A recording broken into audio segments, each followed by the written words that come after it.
नमस्कार, मैं हूं राजमोहन तिवारी और आप जुड़ चुके हैं लाइव बिहार के साथ। बिहार विधानसभा की 2 सीटों पर उपचुनाव होने हैं। मुंगेर जिले में पड़ने वाली तारापुर विधानसभा सीट और दरभंगा जिले में पड़ने वाली कुशेश्वर स्थान सीट। लेकिन अभी तक महागठबंधन की तरफ से उम्मीदवारों का ऐलान नहीं हो पाया है कि आखिर कौन कहां से चुनाव लड़ेगा। वहीं दूसरी तरफ एनडीए एकजुट दिख रहा है।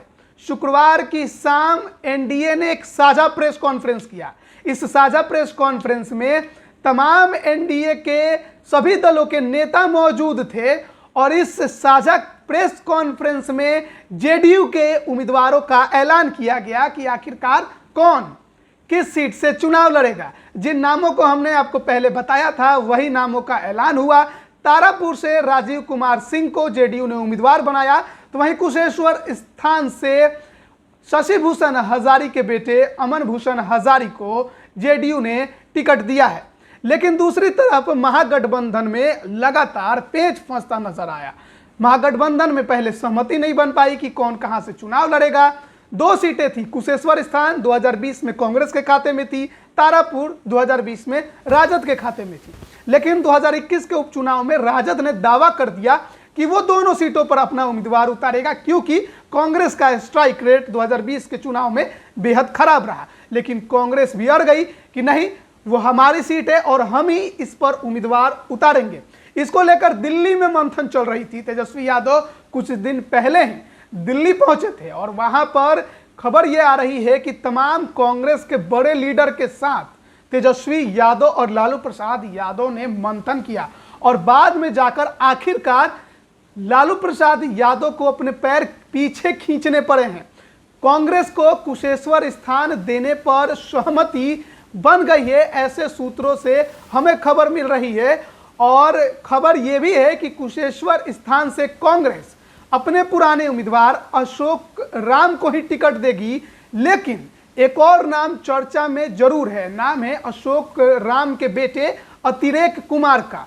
युवा चेहरा है और ऐसे में इन दोनों ही नामों में से किसी एक पर मुहर लग सकती है, क्योंकि अशोक राम चाहते हैं कि उनके बेटे को कांग्रेस टिकट दे, लेकिन कांग्रेस का कहना है कि वो पुराने नेता के साथ जाना चाहती है अशोक राम की। ऐसे में अब सहमति केवल बनानी है कि कांग्रेस अशोक राम को टिकट देगी कुशेश्वर स्थान से या फिर उनके बेटे अतिरेक कुमार को। लेकिन वहीं दूसरी तरफ अगर बात करें राजद की तारापुर सीट की कि तारापुर से राजद किसे उम्मीदवार बनाएगी, तो किसी भी नाम का चर्चा अब तक सामने नहीं आया कि आखिरकार राजद किसे उम्मीदवार बनाने वाली है। पहले यह खबर जरूर सामने आई कि पुराने उम्मीदवार जो 2020 में इस सीट से चुनाव राजद के टिकट पर लड़ी थी, दिव्या प्रकाश, उनका टिकट काट दिया गया है, यानी वो इस बार उम्मीदवार नहीं होंगी। लेकिन उनकी जगह कौन होगा, आखिर कौन वो नाम है, इसको लेकर काफी ज्यादा अटकलें लग रही थी। लेकिन किसी भी नाम का अभी तक चर्चा नहीं होना एक अपने आप में बड़ी खबर थी। लेकिन किसी भी नाम का चर्चा सामने अब तक नहीं आया था। लेकिन अब 2 नामों का चर्चा सामने आया है। सूत्रों से जो खबर मिल रही है उसके अनुसार राजद ने यह तय किया है कि वो पुराने अपने नेताओं के साथ इस सीट पर जाएगी। 2 नेताओं का नाम सामने आया है। पहला नाम जयप्रकाश नारायण यादव का, जो दिव्या प्रकाश के पिता हैं। आपको बता दें कि जयप्रकाश नारायण यादव राजद के पुराने और कद्दावर नेता हैं। मनमोहन सरकार में ये राज्य मंत्री भी रहे। 2004 में मुंगेर से लोकसभा चुनाव उन्होंने जीता था। 2009 में वो चुनाव जरूर हार गए थे, लेकिन 2014 में बांका से वो लोकसभा का चुनाव जीते थे, लेकिन 2019 में फिर हार गए थे। लेकिन एक बड़ा नाम है, बड़ा चेहरा है, इनका एक अपना दम है मुंगेर के जनता के बीच में, अपना एक कद है और इसी नाम की चर्चा जोरों पर है। लालू प्रसाद यादव भी चाहते हैं कि जयप्रकाश नारायण यादव को टिकट मिले। वहीं दूसरी तरफ एक और नाम है, कुशवाहा समुदाय से आते हैं। नाम का खुलासा अभी तक हमारे सूत्र ने भी नहीं किया है, बस इतना कहा है कि कुशवाहा जाति से आते हैं।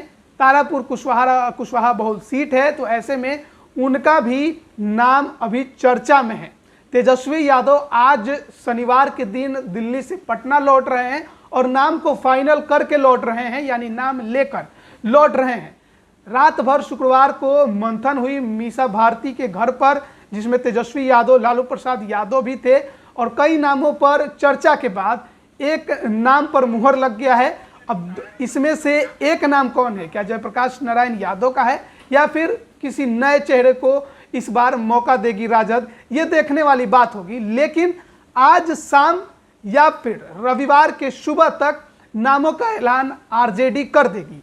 खबर यह है कि महागठबंधन भी एक साझा प्रेस कॉन्फ्रेंस करके ही नामों का ऐलान करेगा। जिस प्रकार से एनडीए ने एकजुटता दिखाई है, वहीं दूसरी तरफ महागठबंधन भी एकजुटता दिखाते हुए अपने उम्मीदवारों का ऐलान करेगा और दोनों ही सीटों पर अपने उम्मीदवार कांग्रेस बताएगी और राजद बताएगी। लीड निश्चित तौर पर राजद ही कर रही है, क्योंकि वो इस गठबंधन की सबसे बड़ी पार्टी भी है।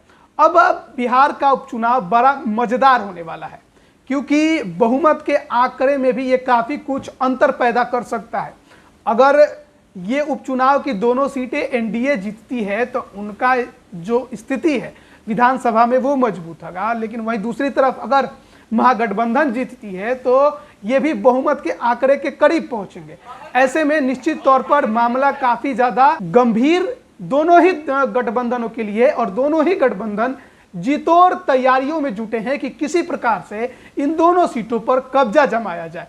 कब्जा किसका जमेगा, ये 30 अक्टूबर के मतदान के बाद 2 नवंबर को जब परिणाम आएंगे तो पता चलेगा। और उम्मीद है कि 5 से 6 अक्टूबर तक आपको इस दोनों ही सीटों पर दोनों ही गठबंधनों के उम्मीदवार नामांकन करते दिखाई भी दे सकते हैं। हालांकि इसमें एक लोजपा का भी नाम आता है कि लोजपा किसे उम्मीदवार बनाएगी, तो फिलहाल उसके भी तरफ से किसी नाम की चर्चा नहीं है। पर खबर यह है कि कुशेश्वर स्थान से लोजपा एक बार फिर अपने पुराने उम्मीदवार को ही टिकट दे सकती है। पूनम देवी को कुशेश्वर स्थान से उम्मीदवार बनाया जा सकता है, लेकिन तारापुर में अभी भी किसी भी नाम की चर्चा नहीं है। चिराग दिल्ली में है, कब तक लौटेंगे और कब तक नामों का ऐलान होगा ये देखने वाली बात है। पर खबर यह है कि 6 अक्टूबर के पहले लोजपा भी अपने नामों का ऐलान कर देगी। अब बने रहिए लाइव बिहार के साथ, तमाम अपडेट हम आप तक पहुंचा रहे हैं। आप सभी का बहुत बहुत धन्यवाद। लाइव बिहार यूट्यूब पर सब्सक्राइब और फेसबुक पर लाइक जरूर करें।